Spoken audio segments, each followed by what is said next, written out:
పత్రిక 2వ అధ్యాయము.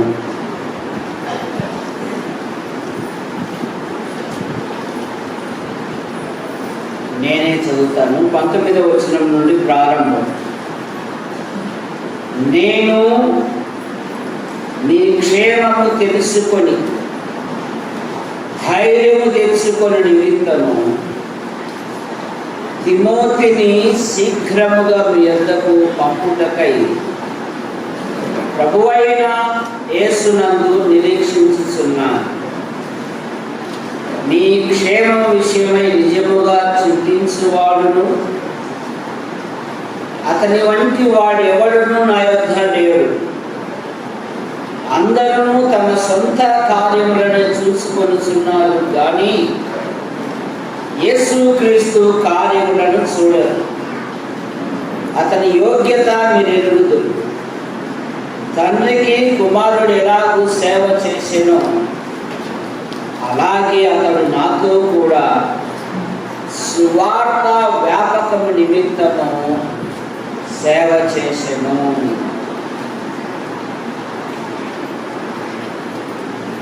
మనము 43వ వార్షికోత్సవ సభలో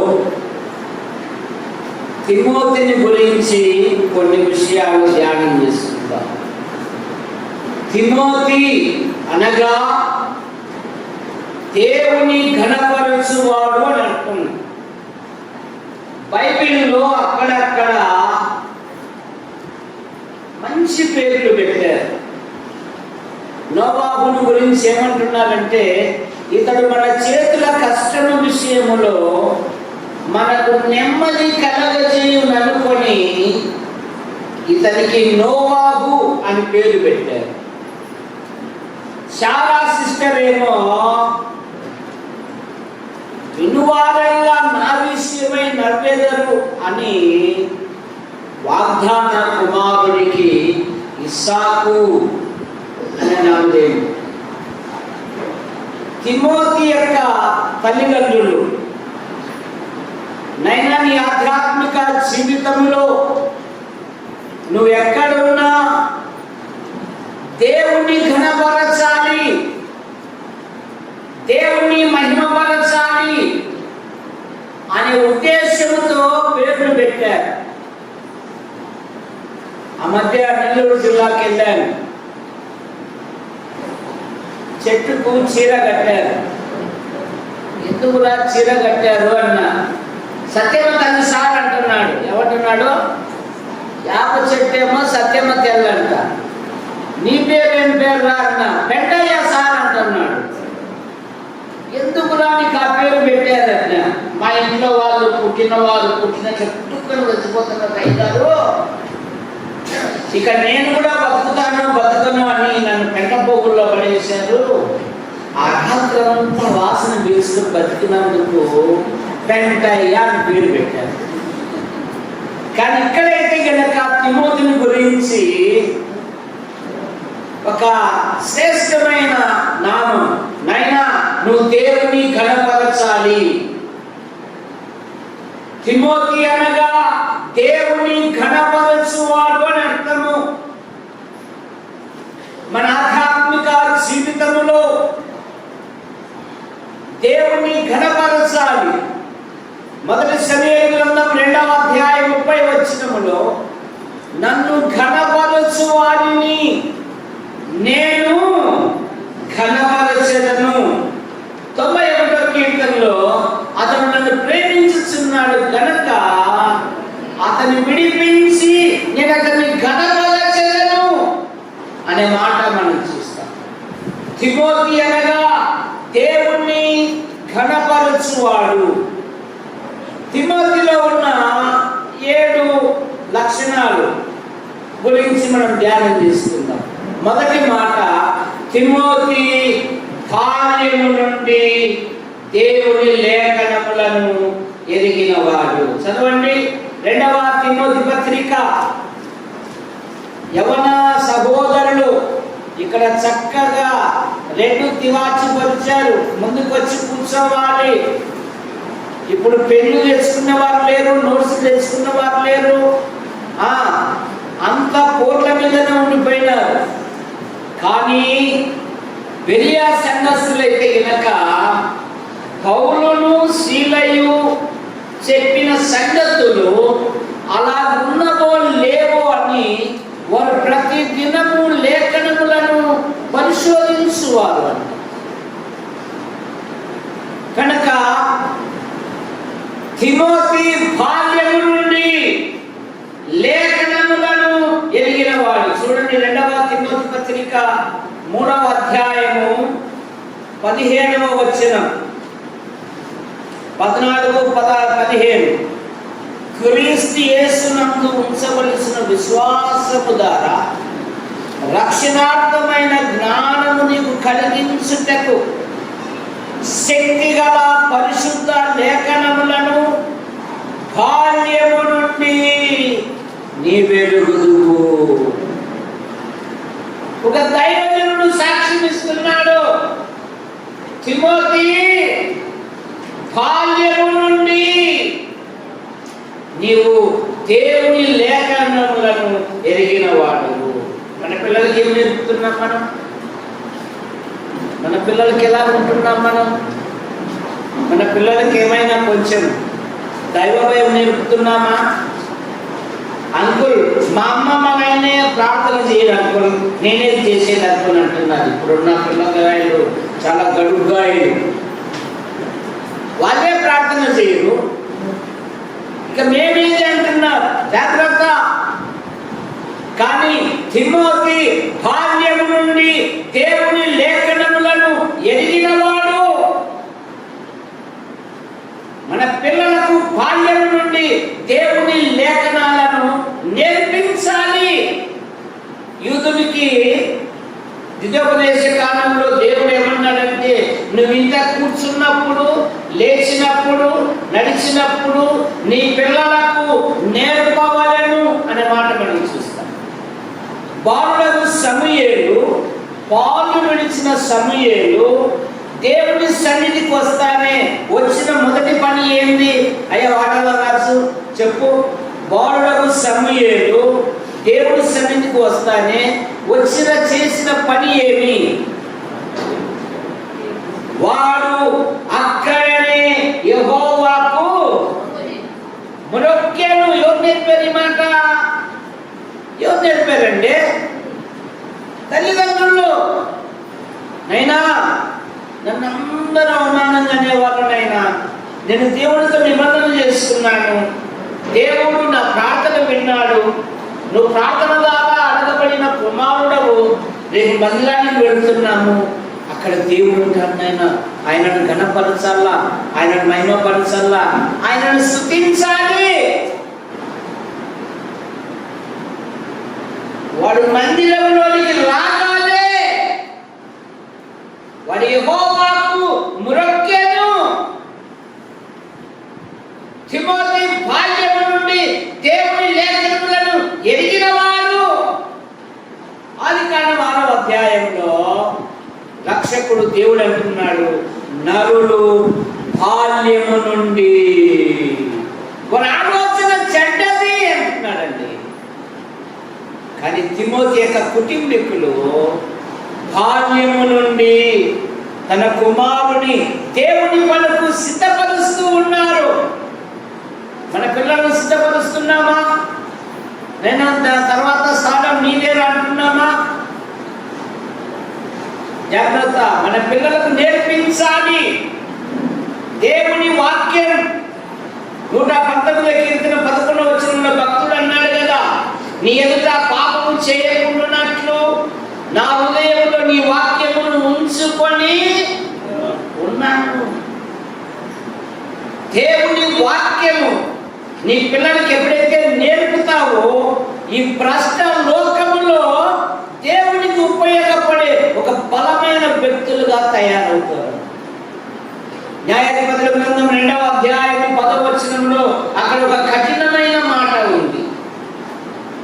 ఆ తరము వారందరూ తమ పితరుల యొద్దకు చేర్చబడి వారి తరువాత యెహోవాను ఎరుగని తరము ఒకటి పుట్టగా. ఎక్కడ పుట్టారు వీళ్ళు? బయట కాదు, ప్రతి ఆదివారం చక్కగా బైబిల్ బ్యాగ్ చేసుకొని ఆరాధనలో కూర్చొని ప్రభును ప్రశంసిస్తూ విశ్వాసంగా కొనసాగుతున్న వీరి యొక్క సంతానమే దేవుని ఎరగని వారంట. ఈ లోకంలో మనకెందుకు, లోకాసంలో మనకెందుకు? మన పిల్లలు కాపాడుకుంటున్నామా? మన పిల్లలు కూర్చొని ఏదైనా చెప్తున్నామా? బైబిల్ పండితుడు అన్నాడు తల్లిదండ్రుల గురించి ఒక మాట అన్నాడు. తల్లిదండ్రులంట తమ పిల్లలను హీరోలుగా చేయగలరు అంట, నీరోగా చేయగలరు అంట, జీరోగా చేయగలరు అంట. మోసే తల్లిదండ్రులు తమ పిల్లలను హీరోలుగా చేశారు. ఎక్కడున్నారు వాళ్ళు? రాజ భవనంలో లేరు. మోసే తల్లిదండ్రులు ఐగుప్తు ఇనుప కొలిమిలో ఉన్నారు. వారికేమి ఏ వసతులు లేవు. మనం ప్రతిదానికి ఏదడిగిన వసతి ముఖ్యం. కానీ అంకులు ఓ మాట చెప్పేటోడు, దేవదానం మనం ఎక్కడికి పోయినా గోడ సాటమైన దుప్పటి పడుచుకొని పని చేసుకుని రావాలి అని చెప్పేటోడు. మనకు వసతులు కావాలి, అవి లేవన్నా. లేకపోతే పిల్లల్ని నేను కూడా తయారు చేసుకుంటున్నా. 90% అంట బైబిల్ లోక యొక్క మానసిక శాస్త్రవేత్తలు అంటున్నారు, 90% అంట తల్లిదండ్రులే పిల్లలను పాడు చేస్తుంటారు. జాగ్రత్త.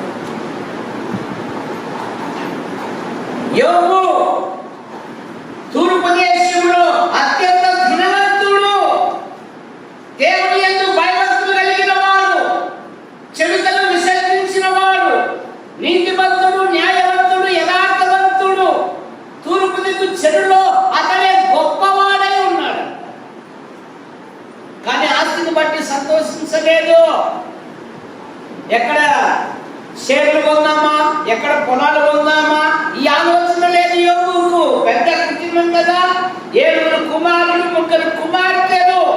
తన పిల్లలు పాపం చేసి దేవుని కోపానికి, దేవుని శాపానికి, దేవుని తీర్పునకు ఎక్కడ గురి అవుతారని ధనవంతుడైన యోబు, యథార్థవంతుడైన యోబు, చెడుతను విసర్జించిన యోబు, దేవుని యందు భయభక్తులు కలిగిన యోబు అరుణోదయమే లేచి వారిని పవిత్రపరచుచు యోబు నిత్యము అలాగూ. ఇప్పుడు మత క్రైస్తవులు అబ్బో ఎంత భక్తిగా పోతున్నారో.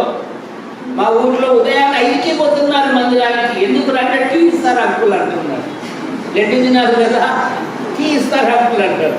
శుక్రవారం ఎందుకు పోతారు? అన్నం పెడతారు అంకులు అంటున్నారంటే.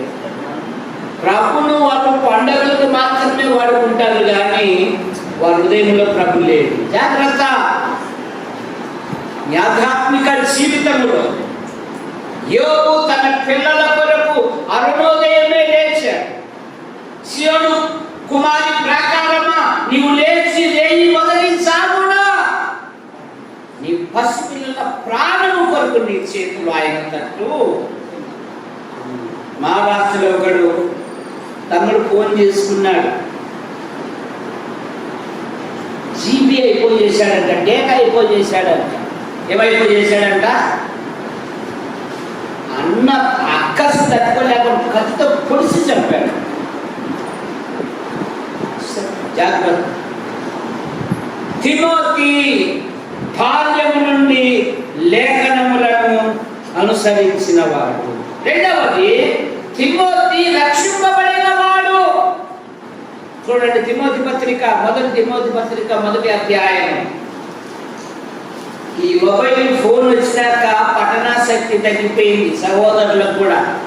అంతకుముందు చెప్పింది ఆలస్యంలే, చదివింది ఆలస్యంలే అన్నట్టుగా ఉండేవాళ్ళు. అంకులైతే రే దున్నపోతా యాడుండవురా నువ్వు, నాకు 4 సార్లు గుండె పోసాడు కదరా, నువ్వు గట్టి కలిసిలేవా అన్నవాడండి. స్వార్థం తీసుకుపోయింది. చదవండి, మొదటి తిమోతి పత్రిక 1వ అధ్యాయం 2వ వచనం.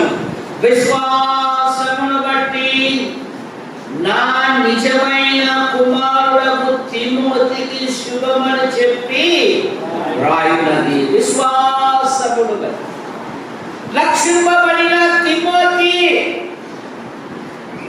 విశ్వాసము ద్వారా మనం కూడా రక్షింపబడి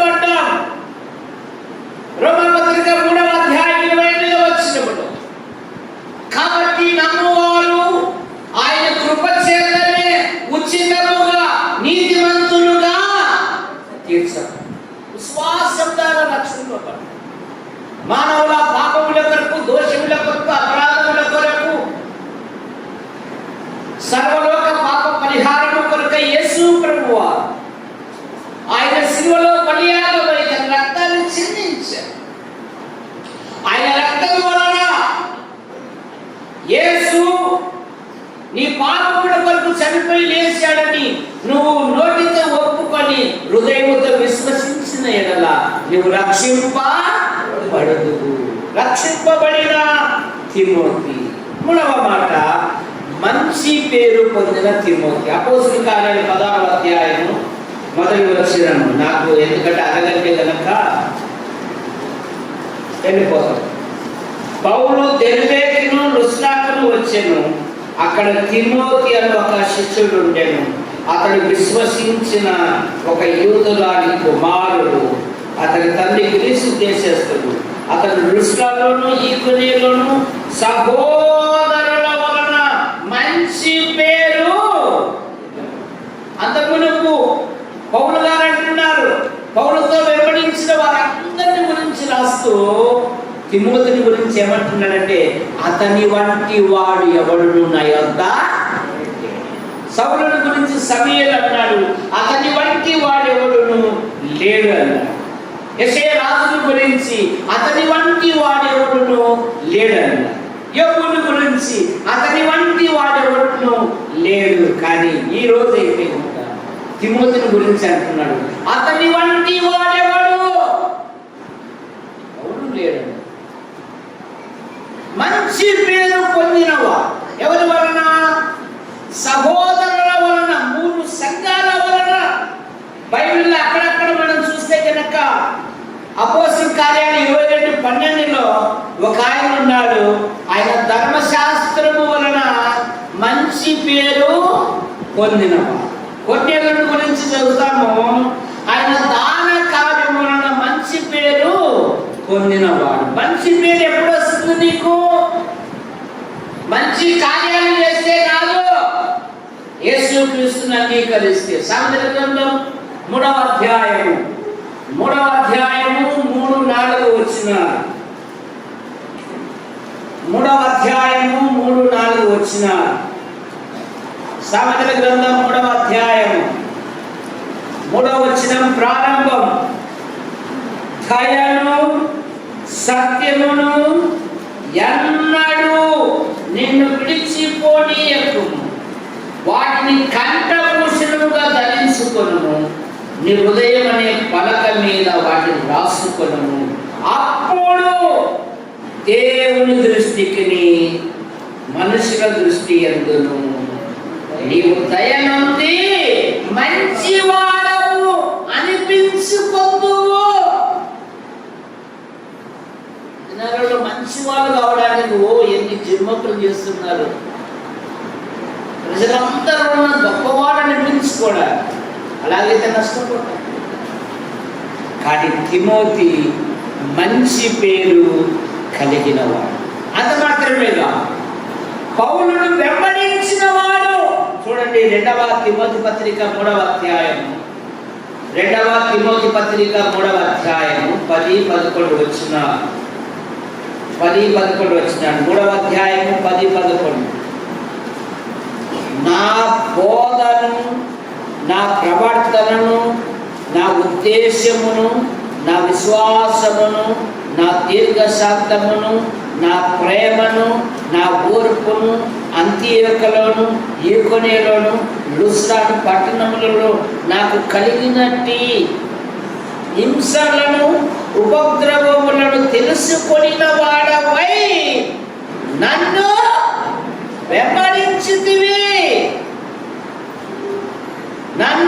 వెంబడించితివి. అట్టి హింసలను సహించు. దినాలలో శ్రమ అంటే ఇష్టపడడం లేదు. ఇది క్రైస్తవ్యము. క్రైస్తవ్యం ఏమి ఇష్టపడడం లేదు. అత్తబద్ది చెట్టు తెలుసు కదా, నాకు మొక్క, అది ముట్టుకుంటే చాలు అట్లే ముడుచుకొని పోతాం. ఒక చిన్న మాట పడలేమండి మనము. ఒక చిన్న మాట అక్క ఈరోజే ప్రార్థన ప్రారంభించాను, కొల్లాన్ని కొట్లాట పెట్టుకుంది, అందుకని అక్కడ ప్రార్థన చేయను అక్క ఈరోజే బైబిల్ చదవడం మొదలు పెట్టాను, పక్కింటోడు నా మీద కొట్టాట వచ్చినాడు. అందుకే నేను ఎప్పుడైతే ప్రార్థన చేయను, బైబిల్ చదవను, నాకేమి శ్రమ లేదక్క. యేసు ప్రభు వారు అన్నారు, నా నామము నిమిత్తము జనులు హింసించి నిందించి మీ పేరు చెడ్డది అన్నప్పుడల్లా సంతోషించి ఆనందించుడి.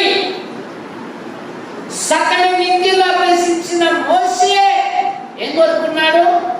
దేవుని ప్రజలతో శ్రమ అనుభవించుట మేలు అని యోచించి ఐగుప్తు ధనము కంటే క్రీస్తు విషయమైన నింద గొప్ప భాగ్యము. క్రీస్తు కొరకు. కానీ దినాలలో క్రీస్తు కొరకు ఇష్టపడడం లేదు. నన్ను వెంబడించింది, రూతు వెంబడించింది, నీ జనమే నా జనము, నీ దేవుడే నా దేవుడు, మరణము తప్ప నిన్ను నన్ను మరి ఏదియు. రూతు ఆయన హత్తను హత్తుకొనెను. కోడలు ఎంతమంది అక్క మామూలు కన్నం పెడుతున్నారు. ఒకడంట ఒక కుటుంబంలో ఆమె పిల్లలందరినీ డైనింగ్ టేబుల్లో భోజనం పెడుతుందంట. ఆ ముసలి అక్క మామలకు మేము పిల్లప్పుడు ముంతల్లో మూకట్లు అన్నం తిన్నాం, మట్టి పలక మట్టి ఆ ప్లేట్లలో తినేటోళ్ళం మేము పిల్లప్పుడు. ఆమె ఏం చేసేదంటే ఆ ముసలి అక్క మామలకు ముంతలో మూకట్లు రోజు అన్నం పెడతావు. చెప్పాను కదా ఇక ఈనాటి పిల్లలు చాలా చురుకైన వాళ్ళని. ఆ ఇంట్లో వాళ్ళ అబ్బాయికి ఆలోచన వచ్చింది, మా నాయనమ్మకు మా తాతయ్యకు అమ్మ రోజు ముంతలో ముక్కట్లు అన్నం పెడతాం, నన్నైతే డైనింగ్ టేబుల్ పెడతాండి, ఓహో పెద్దగా అయినాక నేను కూడా మా అమ్మకు మా నాయనకి పెట్టాలి కదా అని కూడా సాక్షి పెట్టాడు. ఇక పోతుందండి ఎదులాడుతూ ఉంది. పోతే స్కూల్ పోతుంది, ఏదమ్మా ఎదులాడుతున్నావంటే అది నా తాతయ్యకి అన్నం పెట్టాలంటే ఎత్తి పెట్టిన అమ్మ అన్నాడంటే, ఎందుకంటే రేపు నీకు కూడా పెట్టాలి కదా అన్నాడు. మనుష్యుడా, నీవు ఏ విద్యదవో ఆ పనికి. వృద్ధులు ఏం కోరుకుంటారండి? కాసింత అన్నము, కాసింత మంచిది. అవి కూడా పెట్టకపోతే రేపు ఉగాది నువ్వు కూడా అత్తవైతావు, మామూలు కోటల స్థానం తప్పదు. అప్పుడు నువ్వు చేసినట్టే ఆ ఉపదే గ్రంథంలో ఉంది, నీవు చేసినట్టే నీకు. కనుక మన ఆధ్యాత్మిక జీవితంలో తిమోతి మంచి పేరు పొందినవాడు, తిమోతి వెంబడించినవాడు, తిమోతి ఇతరుల క్షేమం కొరకు విచారించువాడు. ఆ తర్వాత ఎవరు సంఘంలో ఎవరు వాక్యం చెప్తారు? ఏమైనా వాళ్ళని కూర్చొని ఎప్పుడైనా స్పెషల్ క్లాసులు మన సంఘాలలో మన తర్వాత ఎవరు అనేది ఒకసారి ఆలోచించుకుంటే యువతరంతా సంఘంలో ఎవరు చూపడతారు. ఏమనంటే అది ఇష్టమంటే మా అబ్బాయికి ఆశ్చర్యకరంగా దేవుడు బిఆర్ఓ పోస్ట్ ఇచ్చాడు. కానీ వానికి ఒకటే చెప్పాను, నువ్వు ఎట్లా ఉన్నా దేవుని నీడలో 10 నిమిషాలు వాక్యం చెప్తేనే నాకు సంతోషం చూడాలి. ఏమనండి ఆ కొట్టి దేవదానం వచ్చేవాడండి, ఆయన మధ్య ప్రభు పిలుపు తీసుకున్నాడండి. వస్తానే కదా అందరినీ పలకరిస్తానే కదా. అయ్యో వాళ్ళ ఇంట్లో ఎవరైనా పోమన్నాడు, నాకు తెలియదు. లేదండి వాళ్ళ అబ్బాయి కూడా వాక్యం చెప్తాడండి. ఎట్లనా ఒకసారి పిలిపించండి. అది కావాలా. మన తర్వాత ఎవరో మన కుటుంబాలలో మన పిల్లలను ప్రభు కొరకు నడిపించాలి. అంత మాత్రమే కాదు, తిమోతి మరి విశ్వాసంలో స్థిరపరచువాడు, తిమోతి అప్పగించిన పనికి ప్రయాసపడువాడు, తిమోతి ఖైదు వేయబడినను చెరసాలలో వేయబడినవాడు, చెరసాల నుండి విడుదల పొందినవాడు ఒక తరుణంలో హతసాక్షి అయ్యాడు. మరి ఈ దినము నిజంగా కట్టుపల్లి వారికి హృదయపూర్వకమైన వందనాలు తెలియజేస్తున్నాను. ఆ యొక్క జీవితంలో కట్టుకొని పాలు గారు అమెరికా నుండి వచ్చారు. మరి వారందరినీ కంటే ఒక చిన్న బలహీన నిలబెట్టారు. అందుని బట్టి వారికి కూడా హృదయపూర్వకమైన వందనాలు. వారు బైబిల్లో ఏమీ తరచి ధ్యానించేవారు. నాకు ఇచ్చిన ఈ అవకాశాన్ని బట్టి ప్రభువుని స్తుతిస్తున్నాను.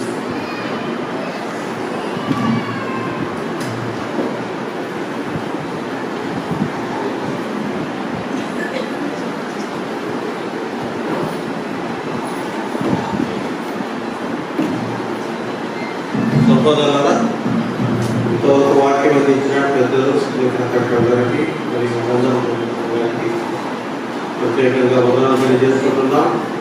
మరి మీరంతా చాలా దూరం నుంచి ప్రయాణం చేసి ఇచ్చారు కనుక చిన్న బ్రేక్, జస్ట్ ఒక 10 నిమిషాలు